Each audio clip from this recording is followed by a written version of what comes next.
Yay! Had a little problem there. We've got a couple of Zoom meetings going on in our house. Hello, everyone. It's Thursday here.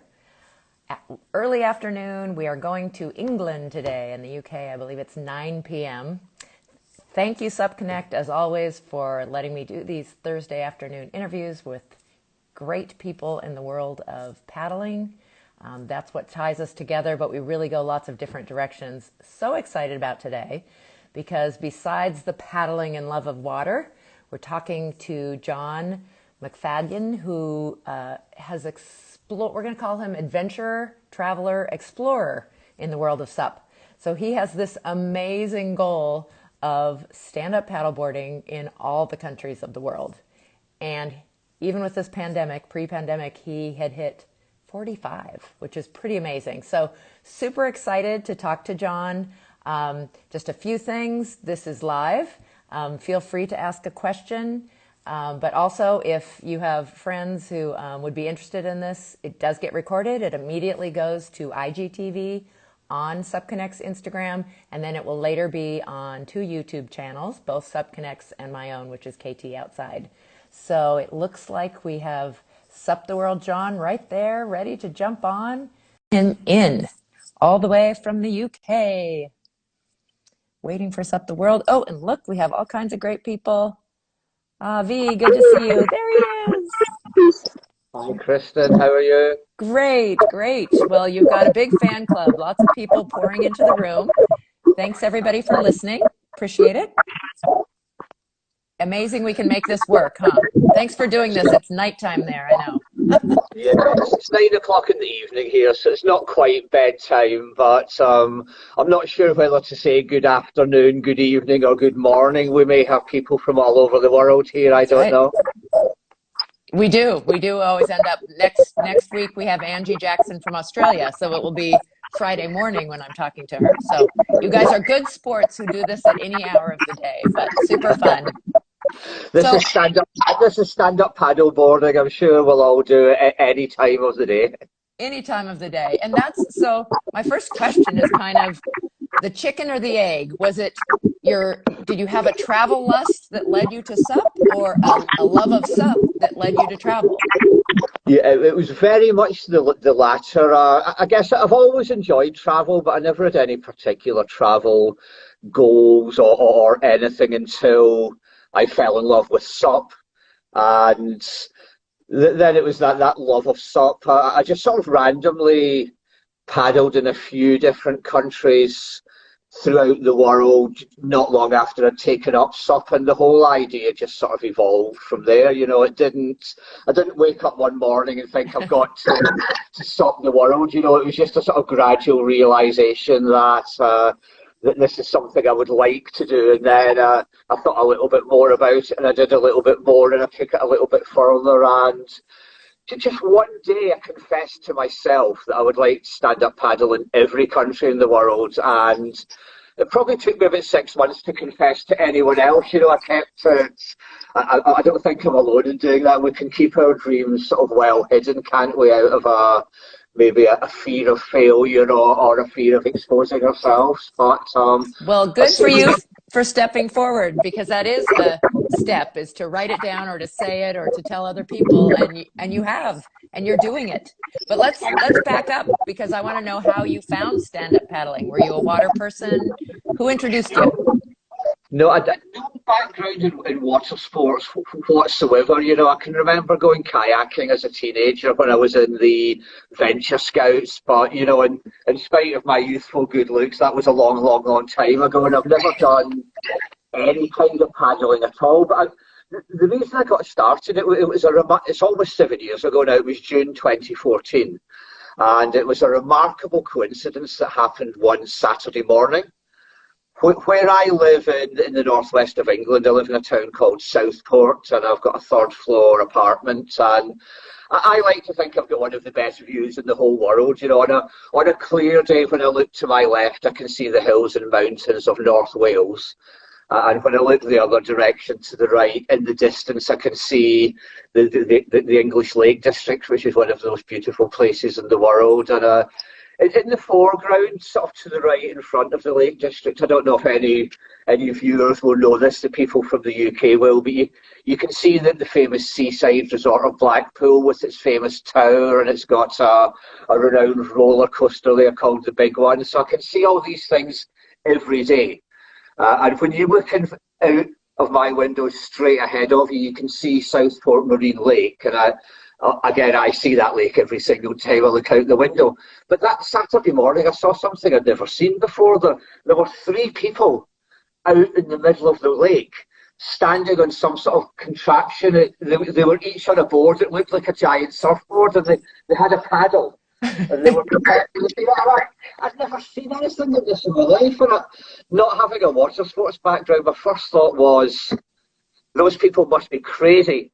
If they fall off, they're going to get wet. And, let's face it, nobody wants to get wet. And I didn't really think anything more of it at all, Kristin, until a couple of hours later that very same day. And I took my 2 youngest daughters to their dancing lesson. That's somewhere in Southport. It was a place called the Fitness Factory.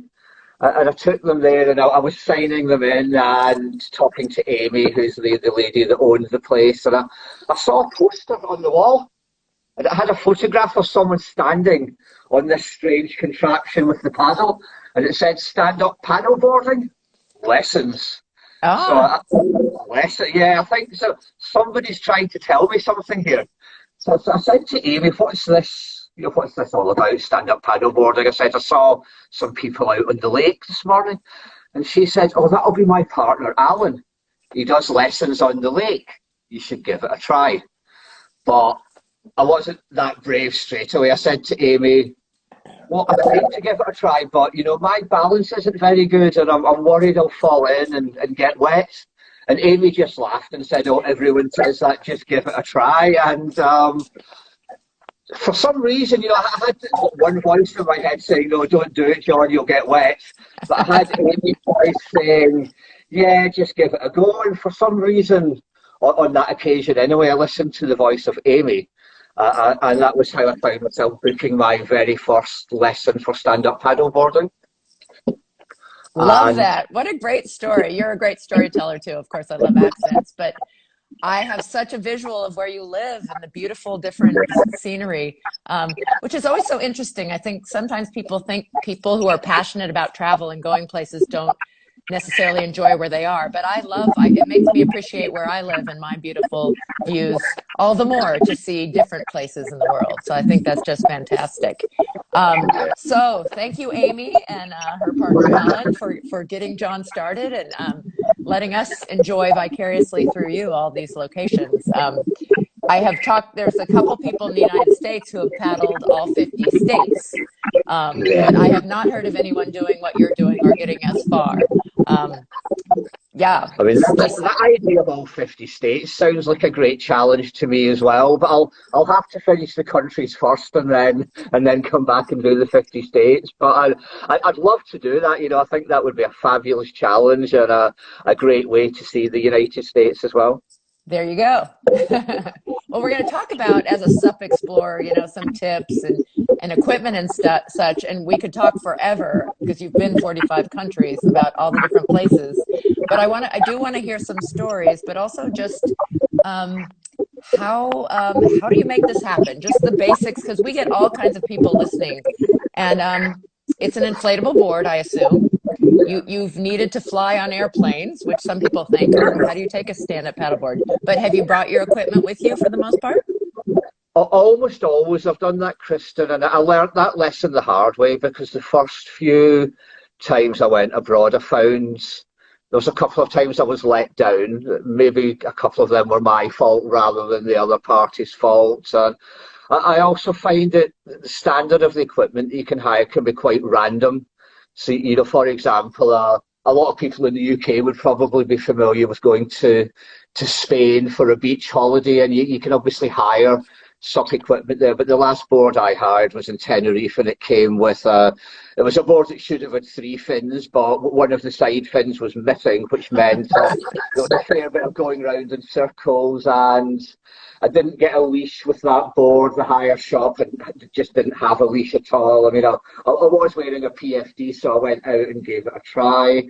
I remember a time when I went to Vienna, and I'd contacted a sup school in Vienna quite a few weeks before I went, and said, can you take me on a guided tour, through the waterways of Vienna? And we'd agreed, and I won't name the school, but they contacted me the day I was due to fly to say they thought the wind would be a bit too much and they had to cancel. And when I got to Vienna, it must have its own microclimate, I think, because the wind had suddenly disappeared. But I managed to find somewhere to hire a board on that occasion, so it was all okay. So I really learned the hard way to take my own equipment with me.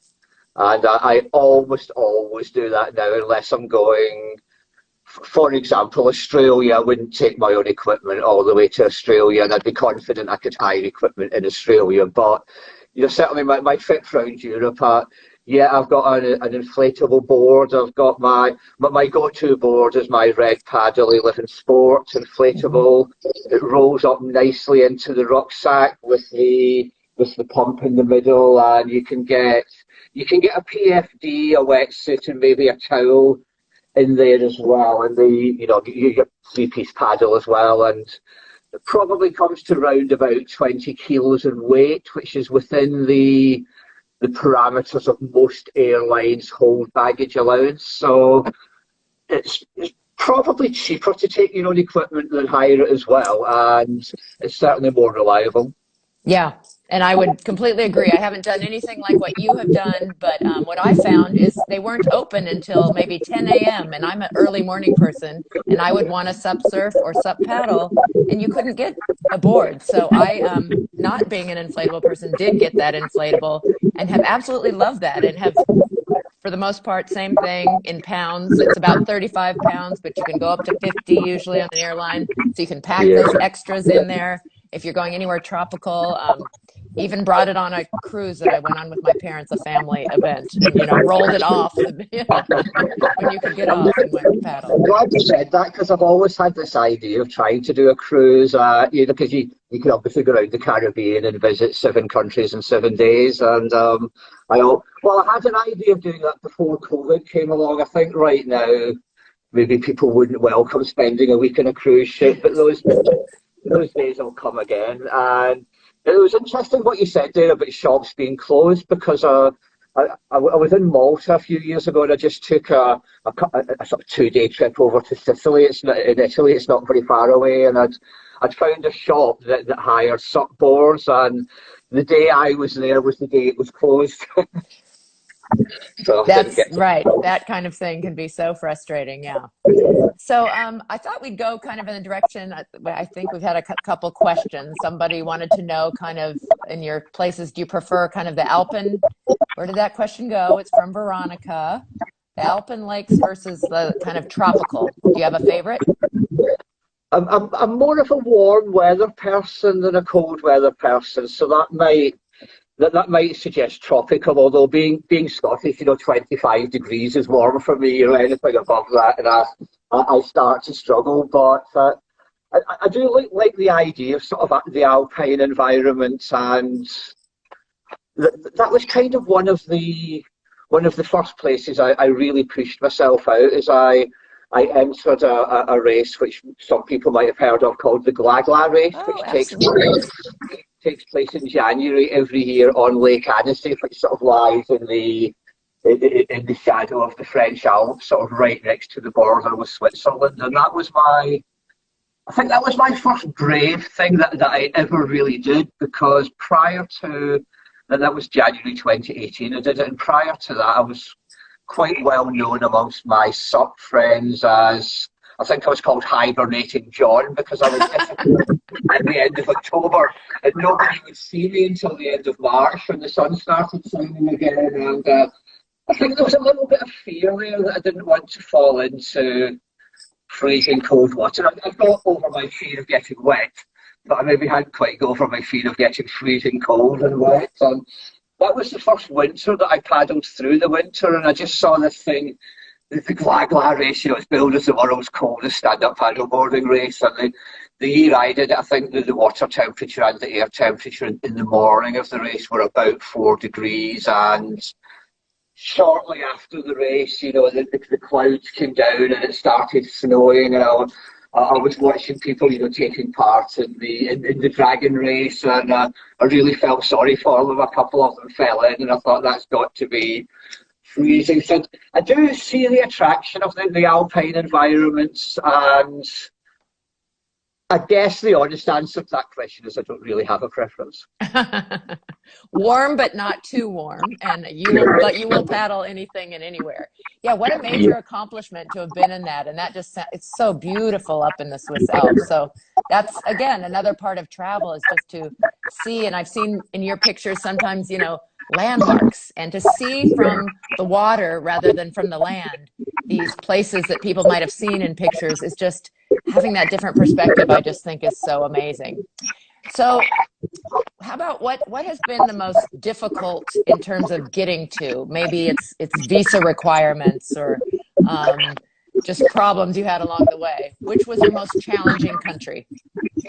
That's quite an interesting question as well. I think that one of the most interesting places, and it took me a long journey to get there, was the time I went stand-up paddleboarding in a country that doesn't even exist. And you might wonder why I'm saying that. I'm talking about there's a tiny slither of land which lies between Moldova and Ukraine in Eastern Europe. And really it's part of Moldova, but there was a brief civil war there about 30 years ago, because it was sort of connected to the breakup of the old Soviet Union, and there was a lot of sort of Russian ethnicity and Russian speakers in Transnistria, and they wanted to be allied to Russia rather than allied to Moldova, which Moldova was Romania, which was moving west at the same time as Transnistria was moving east. And there was a brief civil war there. Sadly, a few people did lose their lives, and then there was a sort of Russian brokered ceasefire. But the country of Transnistria, it's got its own passport, it's got its own currency, its own banknotes, its own police, its own national government, its own local government, its own border patrol, it's got its own army. Wow. It's even got its own navy, even though it's landlocked. But no other country in the world recognises it as a country. And I mean, as soon as I read it, I just read about this place. I love reading other people's travel blogs. That's where I get ideas from. And as soon as I read this, I thought, I wonder if you can stand up paddle in Transnistria.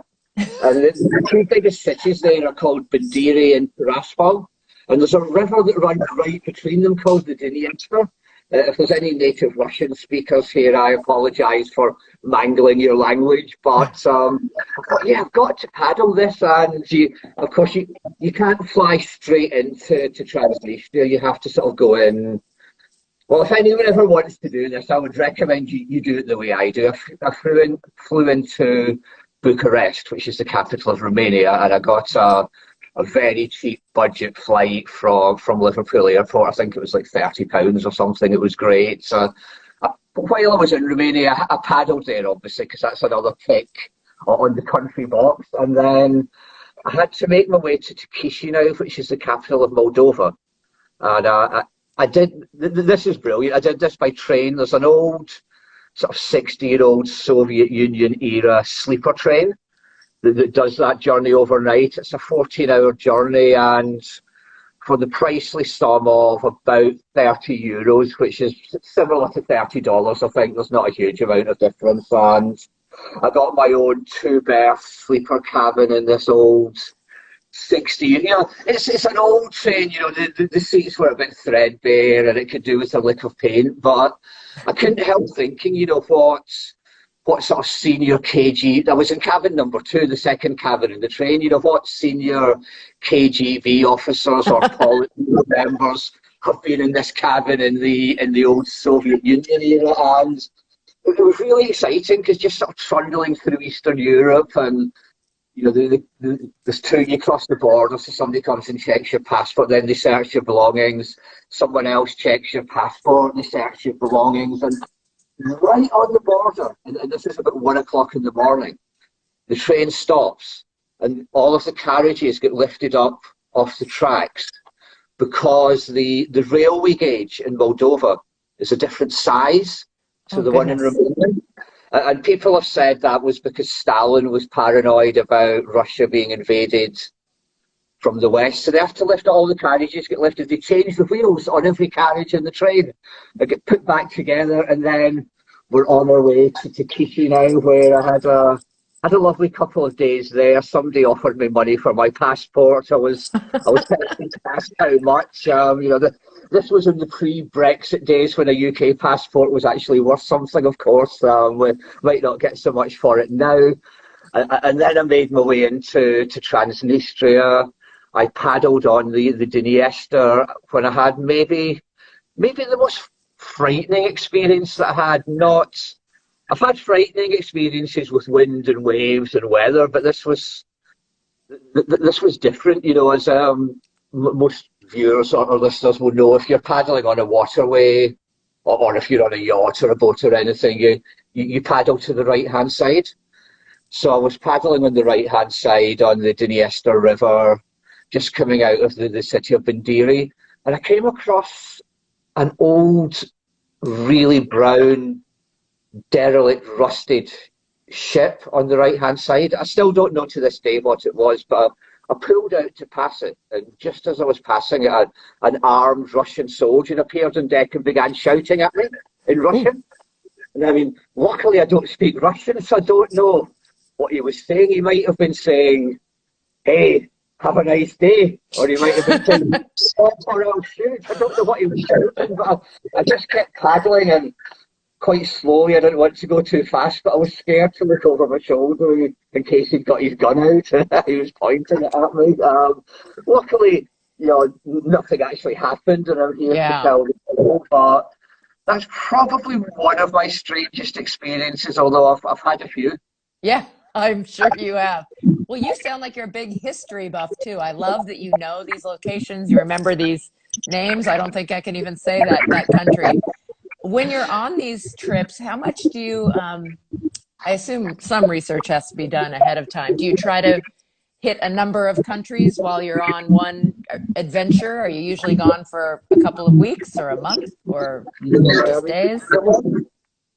The longest trip that I did was in June 2019, when I did a kind of a 3-week driving and wild camping trip around Europe. And in some ways, I'm fortunate because where I live, I can drive over to Europe, and there's a lot of small countries, and they're quite close together. And I've ticked off a lot of the low-hanging fruit. But that particular trip took a lot of research, because I drove down through England, and I got the ferry over to France, and then I stayed overnight. I drove through Belgium, Netherlands, and my first stop there was just outside Hamburg on the River Elbe, where I found a lovely little campsite right on the banks of the river. And it was perfectly situated and had a beautiful sunset. I just got there about an hour before sunset the first night, and had a beautiful sunset paddle there. But it was a bit of a noisy and wild camp. Certainly that first night, there was somebody somewhere was playing sort of drum and bass all night, and on the other side of the campsite, we all love Britney Spears, but somebody in Britney Spears hit me baby one more time on repeat for about 3 hours, and I was I mean, sometimes the best plans can go wrong. That was the perfect campsite for stand-up paddleboarding on the Elbe, but it wasn't perfect for noise. But yeah, I mean, that was a brilliant trip. I drove up through Germany, through Scandinavia, up through Sweden, Finland. I'll maybe tell you later about the crazy experience I had in Finland. But I was on my way to Hammerfest, which is billed as the northernmost town in the whole world. It's right inside the Arctic Circle. Wow. As you know, it never gets dark there in the summer. It doesn't get dark in Hammerfest between the middle of May and sometime in July. And I had this dream to paddle there on the longest day of the year, the summer solstice, in the Arctic Circle, and I wanted to paddle at midnight, where it wouldn't be dark, and I was really excited, and I planned this out, and I only just made it because I made it there on the actual day of the summer solstice, and I'd been watching the weather forecast for days and days beforehand, and there was quite strong winds forecast, and I thought, well, I'll get out anyway. You can always paddle in the marina, even if you can't get out to sea. But in actual fact, the weather was perfect for me. There was only very small wind, and although there was cloud overhead, when I looked to the north, I could see, the bright orange sun coming down through the clouds, and I got out and I paddled there, and I achieved that goal. I called that my Midsummer Night's Dream Sup Tour because it was my dream to do that in midsummer. So it sounds like you probably have set a lot of goals for yourself or achieved things underneath the umbrella of, hitting all of these countries. I mean, that's just amazing. So is there a book in the works? There is a book in the works, and there's at least 2 books in the work. One of my personality traits is I'm great at starting these jobs, and I don't always finish them. But I am working on 2 books right now. One of them is going to document maybe the first 40 odd countries of my journey, and I've written quite a bit of that. And I'm working on another one, which is a guide to paddling in the Lake District in England. So yeah, watch this space, and I'll certainly be putting the link out there once at least one, or if not both of my books have been published. But, wonderful. Well, we definitely, we have a Facebook group where we can, put that out there. So whenever it comes out, you let us know. Yeah, and I don't know if you saw my T-shirt. I've got my one T-shirt that has UK on it. Yes. You recognize this from Sarah. Sarah and I know each other very well online, although we've only met, I think, a couple of times in real life. We might have met a bit more often if all events hadn't been cancelled for the last year. But right. Yeah, I mean, Sarah does some amazing work promoting the sport of stand-up paddleboarding in the UK and worldwide. So I love the T-shirts.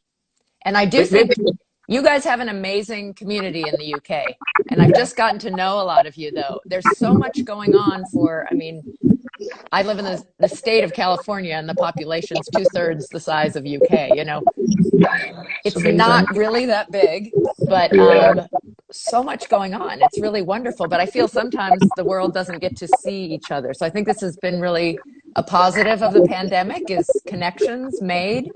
I have not met any of you in person, but I look forward to it when we do have events again, because travel is certainly high on my list.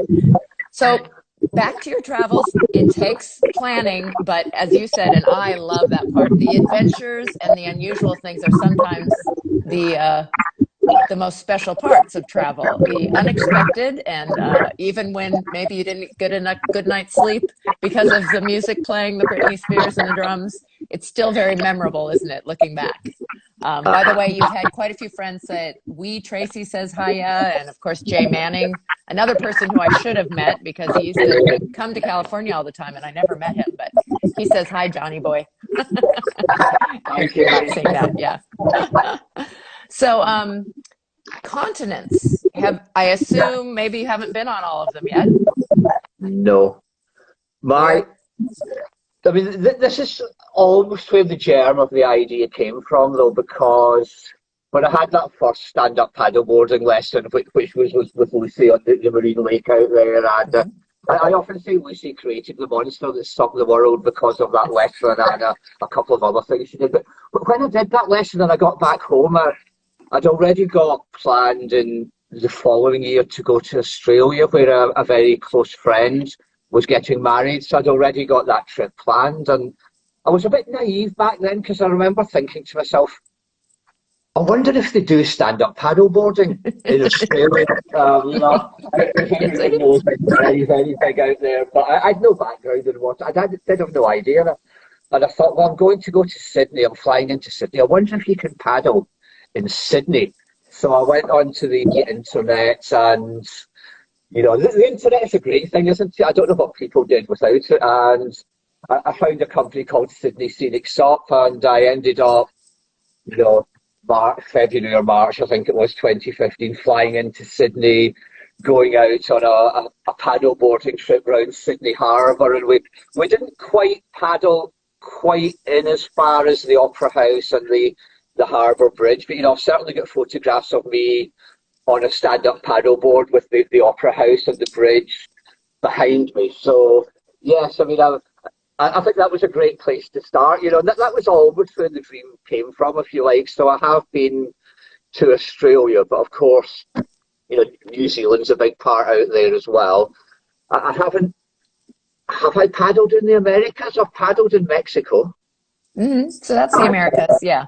But yeah, definitely southern, central. You've paddled in central, yeah. I've still got north and south to do, yeah. And yeah, I mean, I'd love to visit the States and paddle there, but of course, my big decision is that do I come to California where it's big, and I'd love to paddle with you, and I'm an internet friend of Maggie Adams from Supconnect as well. I'd love to catch up with Maggie and paddle, but then I'm thinking maybe I should come into the East Coast and go into Canada, and I could visit Toronto and look up my other online friend Mike Shorman. And then I could cross the border, and maybe the Hudson River's quite popular. So there's so many things to do, and so little time to do it in. But yeah, continents. I haven't paddled at all in Africa. I've done a couple in the Middle East. The Far East I haven't done at all. I see some fabulous photographs of, Japan and Taiwan, and I don't even know whether Russia's still classed as part of the Middle East, but Asia, yeah. Asia, maybe continent, Asia. Yeah. I think so. Africa, have you given much thought? Because I have been to Africa twice, and on each side, and animals and such. I mean, that's a big deal. Like the water isn't always, I think people will you can't throw your board in the water without a lot of research, because are there hippos there that are one of the most aggressive animals on the planet? And, flora and fauna. I think the countries that have a coast, I guess I would just choose to paddle in the sea, but there's a lot of, inland countries in Africa, and some of them are not necessarily a safe place to visit. It's not just the wildlife you'd have to be aware of. There are, some countries that, I'm thinking maybe Mali, certainly the north of that country is not a very safe place to visit at the moment. And, there's parts of other countries where people get kidnapped and things. So I'd need to give some careful thought to the human dangers as well as the animal dangers. And yeah. I guess I just say thank you for telling me about the hippos, because I hadn't even thought about it. Sorry, I didn't mean to scare you about it. Just things I thought about when I was there. So, what about a trip, a country that was a big surprise? Maybe you thought you knew what it was going to look like, or the people were different, or your experience was different than you thought. I mean, probably the biggest surprise I got was when I was en route to Hammerfest, and I drove up through, Denmark and crossed over into Sweden, and I was driving. I was driving, but I was driving up through Finland, and you're well and truly in the wilderness. It was probably hundreds of miles from anywhere at this point, and I decided to sort of put up my tent and wild camp for the night, and the whole time I was there in that sort of wilderness area, I only met two other people, which were two hikers from Germany, and I sort of camped on the banks of the River Torne, which forms the border between Finland and Sweden. And I thought of it paddling in the river, but it was really moving quite fast, and there was a lot of white water, and you could see rocks just under the surface or sticking out. So I just thought, this is too dangerous for me to paddle here, so I'll just camp for the night. And as you know, the sort of rule of the modern days, if there's no photographs on Facebook, then it never happens. So I thought, well, I'll take a selfie of myself in the wilderness. It was about 11 o'clock at night, but because we're in the Arctic Circle, it was still daylight, but it was getting a little bit cold, and there were mosquitoes buzzing around me as well. So I put the hood of my hoodie up, and then the hood of my coat up as well, and I thought I'll take a photograph of myself. And I had a few days stubble on my chin as well. I was quite proud. I thought I looked like a real proper explorer, with the scary river behind me. And suddenly I heard this boom, boom, boom noise, coming from around the river bend. I had a terrible moment. I thought it might be a sort of deliverance type moment, but the boom, boom, boom. And then just from round the river bend, along this river that for me was too dangerous to paddle on, came a huge, inflatable, pink flamingo. And there were two people at the front corners. They were just wearing normal clothes, jeans and a t-shirt and a paddle. And there was a man sitting in the back he had a beatbox on his knee with music pounding out, drinking a bottle of beer. And I thought, I was too scared to paddle in that river. And obviously the people in Finland are made of sterner stuff than I am. And I took a photograph of that, because if I didn't have a photograph of that flamingo, I'd have sworn that maybe there was something in those wild mushrooms that I picked earlier on. Right, or the Arctic Circle had affected you, that you were hallucinating. Oh, that's awesome. That is a great story. Well, I think the Finns are maybe a bit braver and, crazier than I am. So through all these adventures, maybe you can give some tips to people who would like to travel. I think so many of us just get hooked and love anything and everything. I mean, I look at almost any type of water, including like almost puddles and very small, narrow. And could I get my paddleboard in there? But maybe, I think you gave us a really good tip about that you looked at other people's travel blogs. That's a good one. What about some other tips about anybody who would like to be a Sup explorer? Yeah, I mean, you're absolutely right what you say about water. It's almost like an addiction, isn't it? There's a puddle. Yeah, I mean, I like to read other people's travel blogs, as I said earlier on, and I get a lot of inspiration from there. Other places I might get inspiration from is just having a look on Google Maps and spotting those blue parts and thinking, I wonder if I can paddle there. And sometimes just talking to other people as well, I mean, I spent quite a lot of time last year, looking for places I might want to go to paddle, and I found all these lakes, for example, in Sweden. And I've already been to Sweden. If I go back to Sweden, it's not another country I can tick off. But, I found a lot of, just on Google Maps, a lot of blue, and thought, yeah, that looks like a nice lake. And, there's even a canal, the Gothenburg Canal. You can sort of do the entire trip from east to west in Sweden, or vice versa. And then that prompted me to look into Finland. And of course, the other great resource we've got at the moment is Facebook.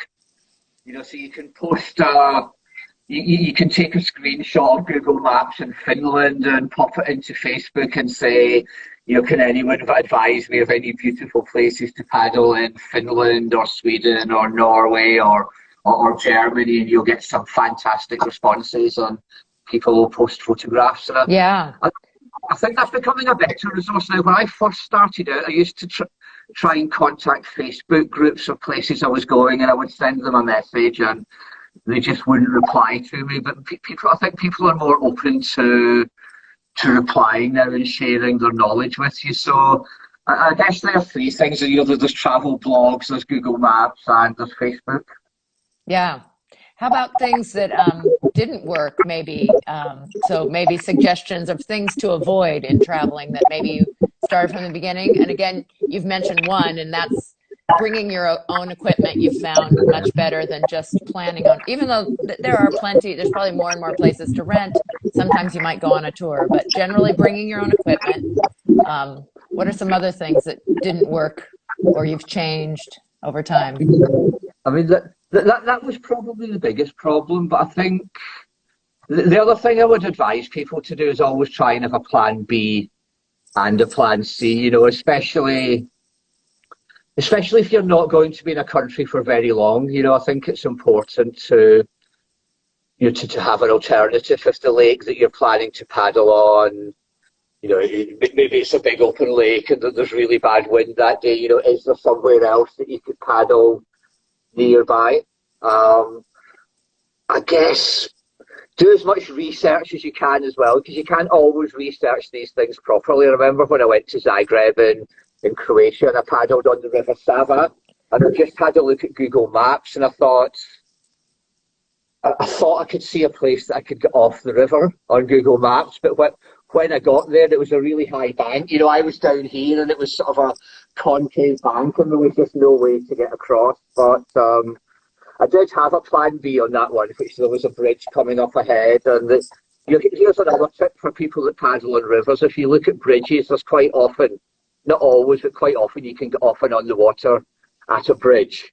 And unfortunately, I managed to get off the Sava at this bridge, but it was flowing really fast, and I had to make my way across the river to the other bank. And of course, I was just getting closer to the stanchions of the bridge, and I just got there in time to a little shallow bit. And I was moving quite fast, and I just looked up, and there was a man standing there with a fishing rod. I don't know who was the bigger fright, him or me, but luckily I managed to stop before I careered into him. But yeah, have a plan A, B, and C, I think, is a big tip for anyone that's planning something like this.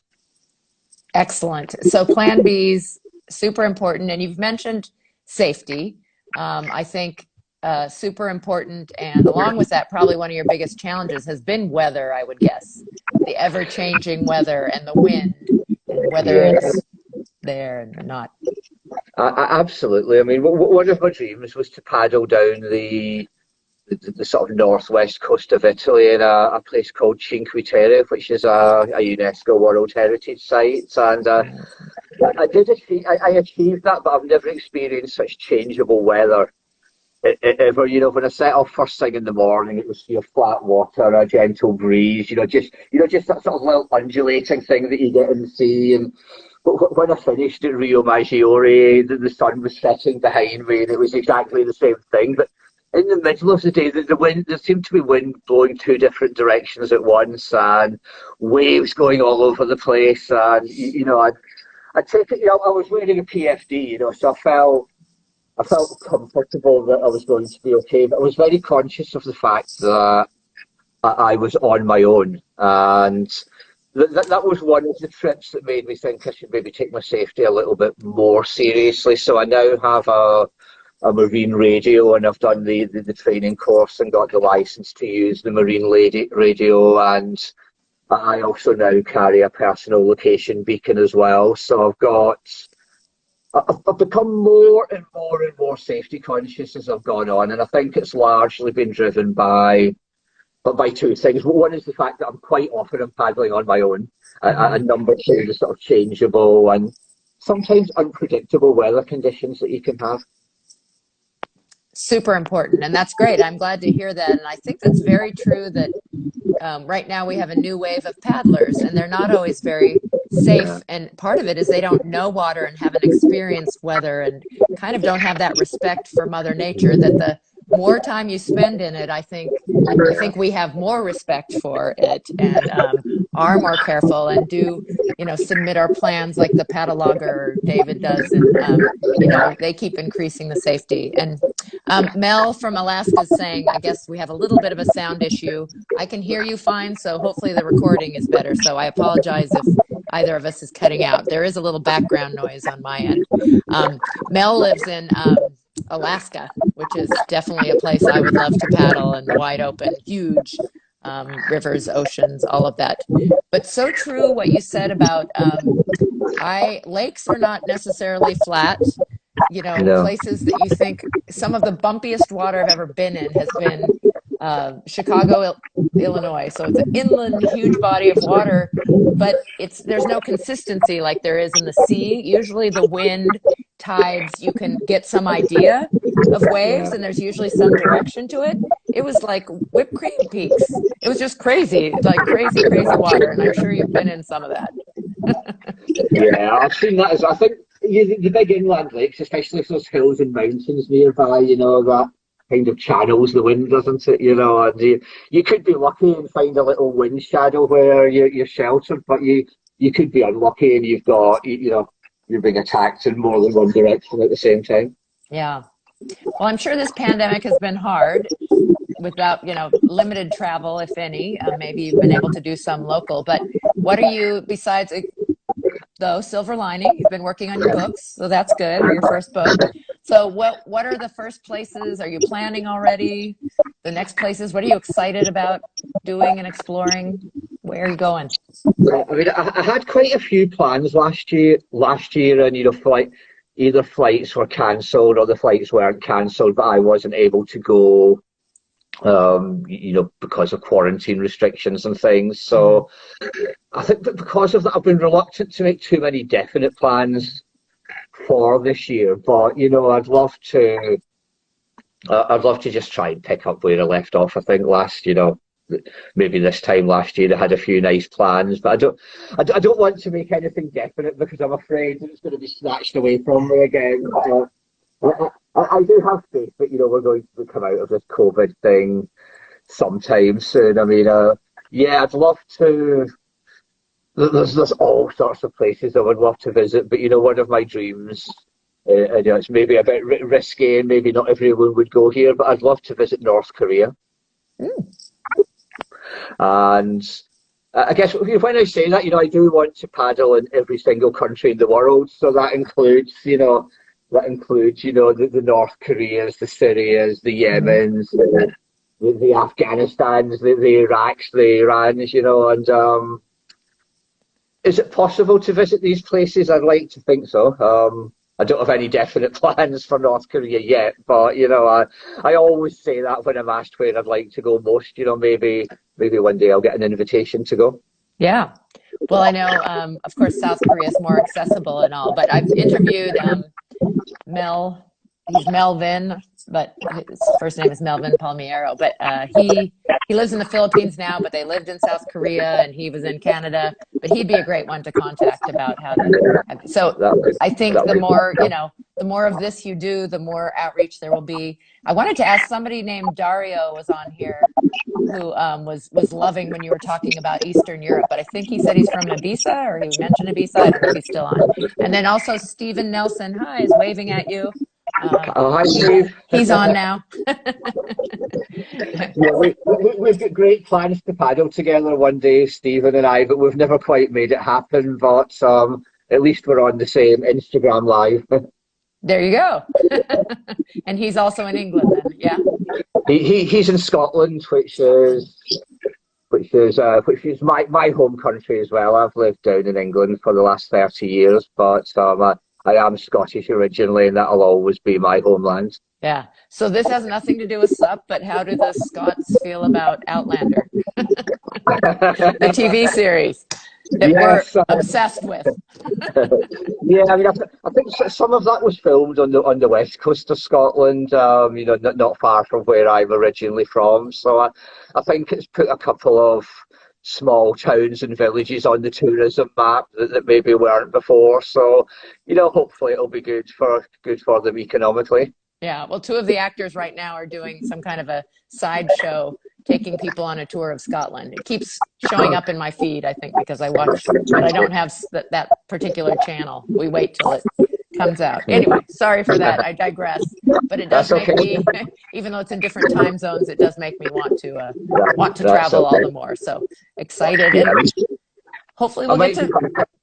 Sorry, go on. No, but yeah, I mean, hopefully I'm guardedly optimistic like you, and very hopeful that the pandemic is on, its ending phase. I'm waiting to be on a vaccine list. I didn't quite make the age cutoff, and I don't have any pre-existing conditions. So that's how they're doing it in the US, which makes sense. They're doing it, in phases. So, but I really want to get it because then I'll feel better about traveling and not be a transmitter and everything. And I can move on from there. I do want to mention in Hungary in June, there's supposed to be a big event. So I don't know if you've done all the countries in Eastern Europe, but I have never been to Eastern Europe. So Hungary, I did get David Kurali from Sup Budapest did contact me about that this week, funnily enough. And I've been to Hungary before, and I've paddled a section of the Danube there already, but I would love to go back to that because I think Budapest is one of the most picturesque cities, in the world, and I would love to actually paddle right through the centre of there. I don't know if I'll be going there this year in June. You know, it might be a little bit too soon for me, but yeah, that's very much on my list. And if you do happen to decide to go, let me know, Kristin, and I'll pop across. And I'd love to Pop across and we'll paddle right through the middle. I love that. I actually think that's been an amazing thing. So my thing is more racing, and that's racing has brought me to destinations. But I didn't think I would like races in cities as much as I have, because it's kind of amazing, you know. Miami, Florida, and it's busy, and we started in sort of a waterway within a shopping mall, and there was music on, and then we went up rivers where they, you know, you had to make sure to paddle around the manatee and not run them over, but also that have amazing history, that, you know, it's where sometimes bodies were dropped, you know, and went down that river, but high rises and landmarks. I'd love to do the kind of like the Gla, the Paris December, another very cold race, but how amazing to paddle by the Eiffel Tower, again, from the water view, in an iconic place. So yeah, we have some places we need to meet up. I won't ever be getting to all the countries in the world, but as many as possible. So you've given us some advice, you're making your plans, but guardingly optimistic. How about a couple more favorites of your places that you've traveled and paddled? My favourite country for stand-up paddleboarding has got to be Italy. I've visited Italy quite a few times, and I've paddled Cinque Terre, as I said, but I've done a few of the sort of what you might call the urban paddles there. You know, you were talking about Paris there, and I really enjoyed visiting Florence and paddling on the River Arno up through Florence, and I paddled under the world famous bridge, the Ponte Vecchio, which is a quite well known landmark. But whenever I think of Florence, I always think of, you know, like being in a Dan Brown movie and being like Robert Langdon being chased by some baggage through Florence and the Ponte Vecchio, and that's the one. I've also done an urban paddle on Rome. You know, that was incredible. You know, just paddling the Tiber River down through the centre of Rome, you know, and just seeing St. Peter's Basilica in the background, and Castel Sant'Angelo, and I think almost all of our sort of Western civilization history, you know, it came from Greece and then through Rome to, you know, where you are in the world now, where I am. You know, we all sort of came from Rome at once upon a time, I think, you know, or had that in our influence, you know, and I think it's difficult not to recognise that history. So it was a beautiful paddle. I mean, I don't want to say too much, but the Sup Rome event takes place on the 1st of May every year. Now, will we be out of lockdown by the 1st of May this year? But I've looked, that event looks amazing. To me, that's the best kind of an event. That's a tour. It's an event. It's not just a race. It's a tour. It goes amazing places. They sound like they really have that down. I'd love to do that one. So how about the, because Italy is amazing, and your friend Stephen wants to go to Sicily, or he's going in July, paddle around the islands. What about the Lakes District? Have you been up there? Yeah, the only lake I've paddled so far is Lake Como. But that was absolutely beautiful. You know, I didn't do a particularly long paddle, but, you know, I stayed in the village of Como itself at the south end of the lake, and I got a ferry up to a small village somewhere in the middle of nowhere, and I paddled across the lake and back down south, and I got off and I stopped for lunch. You know, but when you're in Italy, you have to have pizza and a glass of white wine. So I did, just the one glass, I should say, you know, safety first. But I had a nice lunch. I paddled back across, and I got the ferry back down again. So I didn't see a lot of Como, but what I did see, I loved. I'd love to do a bit of paddling on Lake Garda as well. I've done a little bit of planning out of what those sort of paddles might look like, and certainly Como, I've managed to find sort of waterside campsites where maybe you could paddle the whole perimeter of that lake, you know, over the course of maybe 5 or 6 days and find somewhere to camp. But at the moment, that's just a dream that I've researched on the internet. But yeah, the Italian lakes are beautiful. To sort of finish off my Italy recommendations, I have paddled in the canals of Venice, which I think is the the most iconic sup location anywhere in the world. Okay. Italy. Wow. Yeah. Like you said, and there's even more places as are being suggested. So Italy's number one. Um, you you use your stand-up paddleboards taking you around the world. Do you have a favorite part, or what do you love the most about stand-up paddleboarding?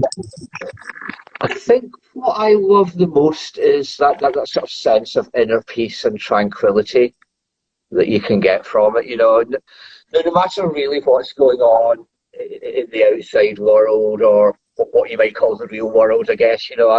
I find I'm very good at leaving that behind when I get onto the water, and I think there's two aspects to that. If it's a beautiful summer's day and there's no wind and you're just not even racing, you're just gently paddling along and you can feel the heat of the sun in your skin and maybe a gentle breeze. To me, that's the definition of peace and tranquility. And of course, the opposite applies as well. If you're really paddling hard through, treacherous conditions and you're battling through the wind and trying to stay on the board and not fall off, well, you don't have time to worry about all of those things that might be going on in your head at the best of times. So, I think initially I felt a sense of peace and tranquility, but there's been a lot more talk recently about how getting outdoors and spending time outdoors and, maybe camping outdoors and spending time stand-up paddle boarding, it is really, really good for our mental health, and